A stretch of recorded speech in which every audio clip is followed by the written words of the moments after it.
Okay,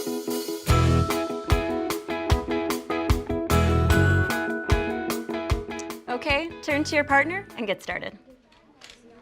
Hello, I'm Mrs. Diaz, and I'd like to welcome you to my third grade class. I'm so excited to talk to you today about the Online Teacher Center for Everyday Mathematics. I'm excited because I can see my students developing deeper understanding of math concepts, and I've never been more confident that they're developing true, enduring mastery. All because of Everyday Mathematics and the ConnectEd Teacher Center. When I start my math block, the Everyday Mathematics Teacher Center automatically opens to the lesson I'm teaching that day because it's tied to my planner.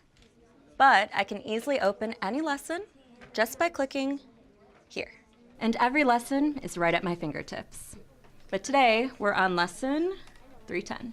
And this is my lesson overview. I can see all the materials I'll need, as well as the vocabulary covered in the lesson. I can add my own notes about the lesson. And I can even upload resources I found that help me teach the lesson. But one of the things I like the most about the overview is that I can see the focus standards of every lesson. And if I select one, I can not only read the standard, but I can see how many times it's appeared before this lesson and how many more opportunities to cover it are coming up. But the most powerful thing I can see here is the real data that shows me how my students have performed on the standard. For example, Aiden has met expectations on 78% of the activities I've evaluated. And that's great information for me to have because it tells me a lot about where my students should be in terms of mastery of the standard at this point in the year. This data helps drive my instruction. I'll make smarter, better informed decisions about small group work and differentiation.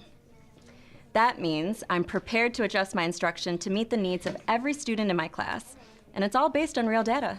As you can see, we've already started the lesson today, and my students are already working on an activity. Let's see how they did. Okay, everyone, eyes on me. Everyone hold up their answers. Great. Looks like you all did great work.